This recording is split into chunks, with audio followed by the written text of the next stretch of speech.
Baik, kita lanjutkan dengan pembicara ketiga, Profesor Dr. Insinyur Dwiyati Puji Mulyani, Magister Pertanian. Beliau menempuh pendidikan S1, S2, dan S3 di Fakultas Teknologi Pertanian Universitas Gadjah Mada. Sekarang beliau mengajar teknologi pangan di Fakultas Agroindustri Universitas Mercu Buana, Yogyakarta. Kepada Prof. Dwiyati kami persilakan. Terima kasih atas waktu yang diberikan. Suara saya bisa didengar, Mas Kemal? Ya, bisa jelas. Baik, baik. Assalamualaikum warahmatullahi wabarakatuh. Kepada yang terhormat Mas Ayaki sebagai Ketua Panitia Webinar dan teman-teman seluruh panitia, kemudian para narasumber, Prof. Nur, ini kebetulan sealumni Teladan SMA Teladan Yogyakarta, kemudian Prof. Heri, dan Bapak Ibu peserta seminar semua yang berbahagia. Alhamdulillah, mari kita panjatkan puji syukur kehadirat Allah Subhanahu wa Ta'ala yang telah memberi pada kita kesehatan sehingga malam hari ini kita masih bisa saling sharing di acara webinar ini. Baik, saya coba share screen.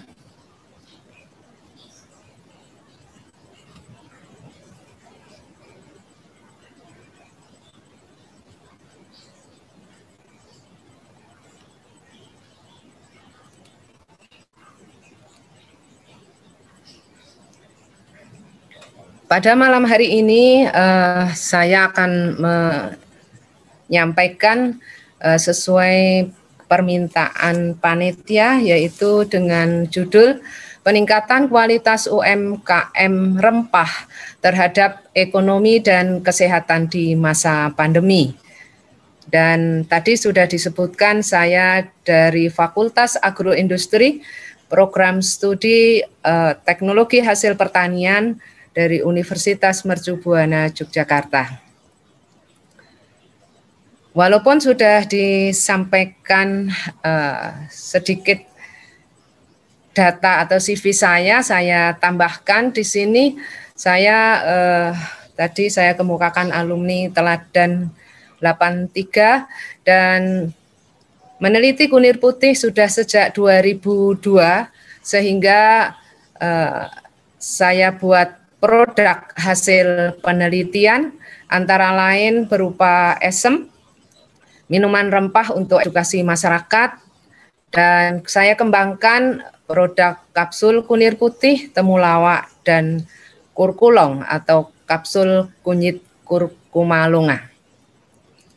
Saya seminarkan hasil penelitian saya ini sampai di beberapa negara tetangga seperti Cina, di Eropa juga ada Paris, Berlin, Amsterdam, Italia, Switzerland, Thailand, Malaysia, dan Singapura.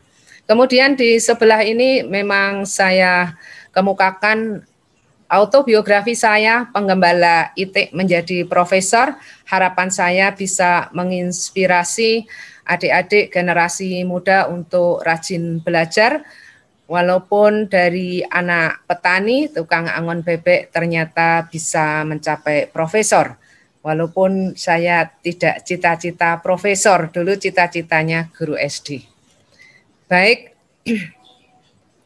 saya karena industri kecil, seluruh keluarga saya belajar untuk ikhlas membantu kesehatan masyarakat dengan produk hasil penelitian saya. Ini saya lakukan sejak anak-anak SD, kalau ibu guru, bapak gurunya titip kunir putih dibawakan. SMP juga demikian, sampai perguruan tinggi anak-anak ini kalau dipeseni kunir putih selalu dibawakan. Ini biar dia tahu sosial, bantu orang tua, dan bantu kesehatan masyarakat. Nah, tentang rempah ini memang di Indonesia adalah luar biasa keanekaragaman atau jenisnya. Dan sebagian besar juga sudah dibuat obat tradisional. Tapi masih banyak yang perlu digali lagi. Kalau saya mengangkat satu komoditas kunir putih jenis mangga, yang ini kebetulan gambarnya saya perlihatkan ini, itu bisa memberdayakan masyarakat di sekitar saya, bisa sampai 100 orang lebih. Saya kira kalau seluruh wilayah Indonesia ini banyak yang mengangkat rempah kita, Indonesia akan jaya. Walaupun di kondisi pandemi, kalau kita pakai bahan lokal, insya Allah kita tidak perlu impor bahan yang diolah, jadi aman tetap melakukan proses pengolahan.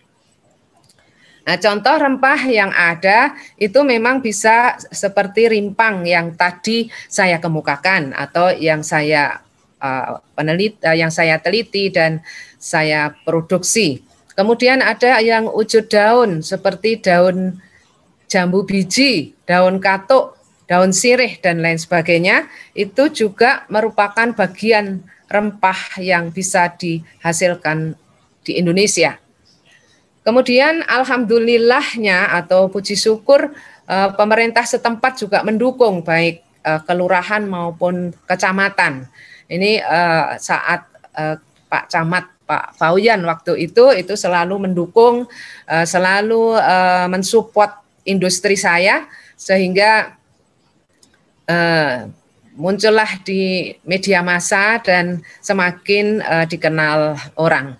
Kemudian menciptakan kesempatan kerja seperti yang saya kemukakan tadi.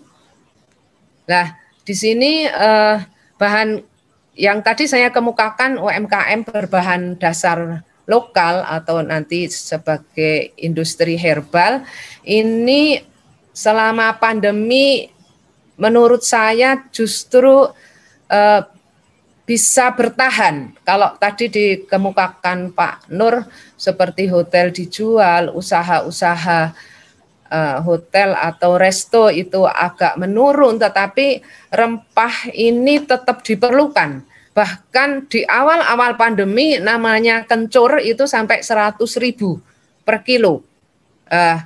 Kalau saya sendiri karena ya kami orang akademisi atau pendidik, bukan mengambil keuntungan dikala ada kesempitan atau masalah. Jadi kami tetap dari dulu memang tidak menaikkan harga. Dan alhamdulillah barokahnya itu kami juga tidak rugi gitu. Jadi dengan bahan dasar lokal kami menerima dari semua panenan masyarakat dan tidak saya turunkan harganya, maksudnya ini sudah banyak dan ini kualitasnya kurang bagus sehingga harganya rendah, tidak. Saya tetap berpatokan harga yang ada, tidak menurunkan harga. Nah, industri herbal kunir putih yang kebetulan kami kelola ini secara ekonomi bisa membantu menambah income masyarakat sekitar yang awalnya tidak punya pekerjaan menjadi punya pekerjaan. Kemudian bisa meningkatkan kesehatan masyarakat. Di yang ini akhir-akhir ini yang zona merah akhir-akhir ini banyak sekali yang kepingin sehat dengan kunir putih. Karena memang ada yang 1 minggu terus negatif dengan minum kunir putih dan temulawak, ada yang 10 hari, bahkan kalau mengikuti ini Pak Dr. Johannes Wihanto mengikuti atau tidak, ini bahkan beliau ini WA saya 42 hari positif tidak negatif-negatif, tolong kirimkan produk ibu ke saya gitu. Waktu itu kemudian segera saya kirimkan dan diminum 2 hari sudah negatif. Jadi Pak dokter ini sampai luar biasa Prof, lanjutkan penelitiannya gitu. Ini menyemangati saya, alhamdulillah penyemangatnya itu banyak. Ini saya kemukakan UMKM rempah bisa bertahan karena apa? Karena bahan dasar lokal, tidak perlu impor sehingga pada masa pandemi pun tinggal ngambil panenan atau saatnya panen tinggal ngambil, tidak bergantung dunia luar atau negara lain. Kualitas produknya terjaga, kebetulan kami menanam sendiri seperti foto-foto tadi, background tadi adalah kebun saya. Saya mantep kalau menanam sendiri karena homogenitas dari bahan dasar terjaga atau kualitasnya bisa dijaga, dan kami menggunakan pupuk kandang atau pupuk kompos dari kulit kunir putih. Kemudian semangat promosi ini. Memang ya, walaupun sudah tua, saya itu tidak malu bagi brosur gitu di mana-mana. Kemudian jujur, harga terjangkau dan digunakan untuk pemberdayaan masyarakat sekitar. Ini kami juga selain dalam negeri, kalau kami ada kesempatan belajar atau menambah ilmu atau sharing ilmu ke luar negeri, kami juga selalu mempromosikan kunir putih. Dan ini kesempatan kami ini diberikan oleh pemerintahan kecamatan, kalau ada pameran-pameran di mall itu gratis, kami digratisi seminggu gitu. Wah ya, senang sekali. Yang jaga mahasiswanya juga senang bisa dapat pengalaman. Kemudian ini pada saat Pak Ganjar Pranowo, Gubernur Jawa Tengah, mengisi seminar di Mercu Buana. Kemudian karena waktu itu saya pas baru mulai menjalankan mengelola kunir putih ini, kehabisan bahan, kemudian beliau men-tweet masyarakat Jawa Tengah untuk menyetorkan kunir putih. Alhamdulillah kami dapat bahan dari Magelang waktu itu, karena kami belum banyak menanam sendiri waktu itu. Ya, alhamdulillah. Ini pemberdayaan masyarakat sekitar. Ibu-ibu yang awalnya nggak punya pekerjaan, simbah-simbah yang awalnya banyak pikiran karena ngelamun, alhamdulillah dengan membantu di industri saya, istilahnya bisa tidur dan senang atau membahagiakan masyarakat. Kemudian peran UMKM terhadap kesehatan. Kalau tadi ekonomi, kemudian kesehatan, ini antara lain herbal kita atau rempah kita ini mampu meningkatkan daya imun, kemudian menormalkan komorbid COVID, dan COVID positif alhamdulillah cocok menjadi negatif. Contoh komorbid COVID saya kira semuanya sudah tahu, seperti diabetes mellitus, kolesterol tinggi, trigliserid, kanker, asam lambung, dan lain sebagainya. Dan ini industri saya alhamdulillah bisa mempekerjakan atau masyarakat sekitar yang bekerja di tempat saya bersama mahasiswa, karena pandemi ini banyak mahasiswa membantu, ini bisa sampai 100-an orang. Ya, ini kita panen sendiri, kemudian bahan dasarnya itu mentahnya sering digunakan untuk lalapan oleh masyarakat luas sejak nenek moyang. Sehingga bahan dasar saya itu aman, tidak pahit, aromanya seperti mangga, seger.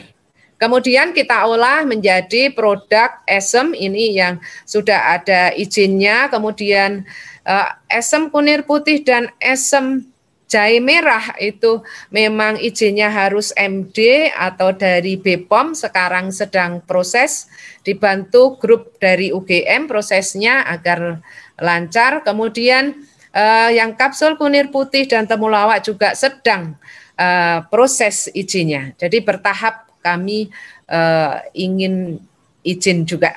Kemudian bisa meningkatkan ekonomi dan kesehatan. Ini foto rimpang, saya kira nggak perlu saya komentari. Manfaat kunir putih itu apa? Yang pertama, meningkatkan daya tahan tubuh. Nanti saya berikan ada testimoni bahwa 20 pengajar di suatu SMK itu positif COVID, ternyata 1 orang itu negatif, sampai pada heran. Karena apa? Setiap hari minum kunir putih. Alhamdulillah. Kemudian ada alumni yang menceritakan 1 mobil positif, yang negatif dia sendiri, karena setiap hari juga minum kunir putih. Kemudian mencegah dan mengobati kanker, ini bisa kanker leher rahim, kanker payudara, hati, dan lain sebagainya.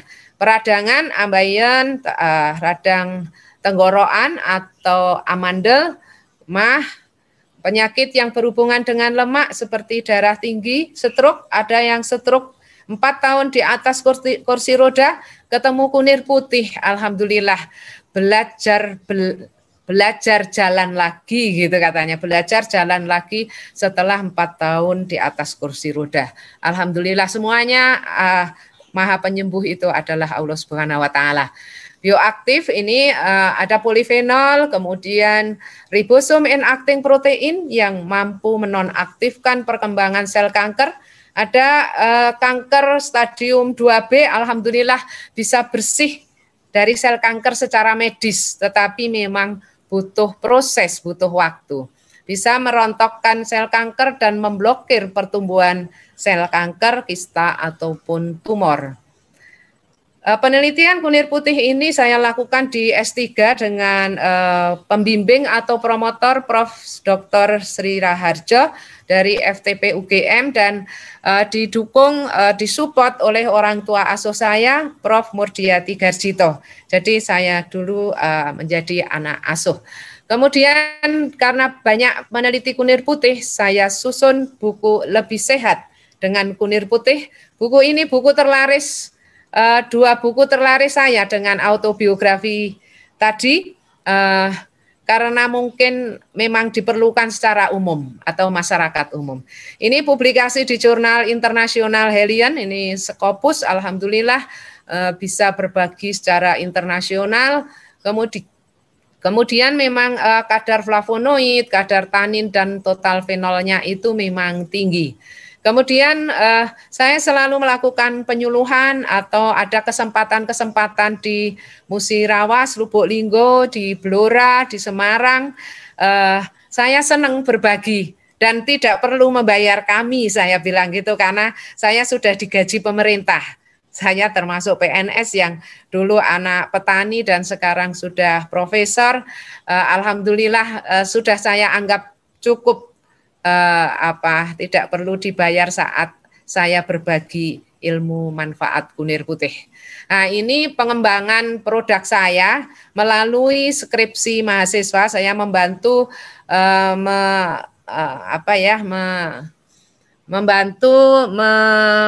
mahasiswa gratis skripsi dengan mengembangkan produk kunir putih.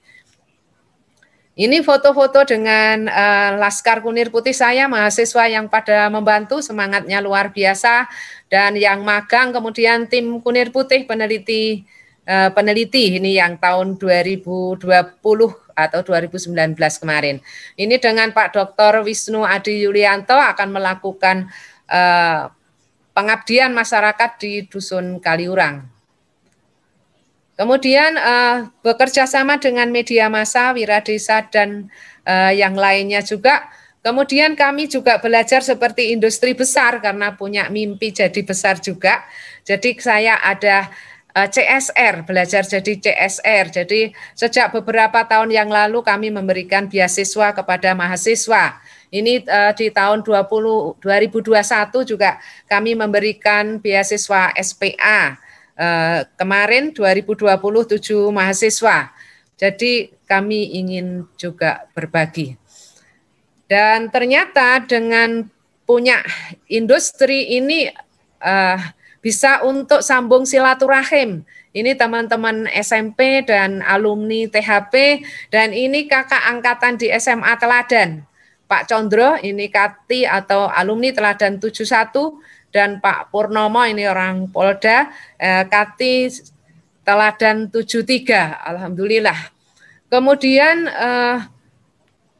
testimoni atau yang merasa lebih sehat, ini penderita COVID menjadi negatif setelah minum kunir putih, ada yang hari ke-12, ada yang 7 hari, bahkan yang Bu Ria Indriani ini pegawai rumah sakit 2 bulan positif. Dia sampai, Prof, tolong aku didoakan ini 2 bulan enggak negatif. Dah saya kirim kunir putih. 1 minggu alhamdulillah negatif. Dia cerita sendiri. Udah Prof, saya 1 minggu negatif, saya sudah kerja di RS, di rumah sakit. Kemudian nih Pak Sugiri juga sudah mengemukakan semua keluarga negatif.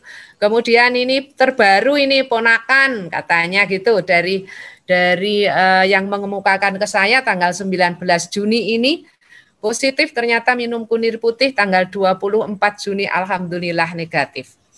Dan ini yang saya ceritakan Pak Dokter Johannes Wihanto itu saya buat status dibaca wartawan, kemudian saya dicari dan ditulis di Merapi ini. Kemudian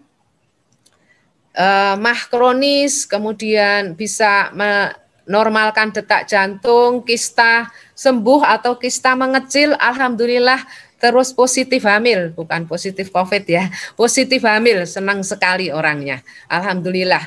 Kemudian gula darah dan kolesterol juga normal, gula darah 163 jadi 91, kolesterolnya juga menjadi normal, dan asam urat 15,3 sakit sekali katanya, berangsur-angsur turun, alhamdulillah.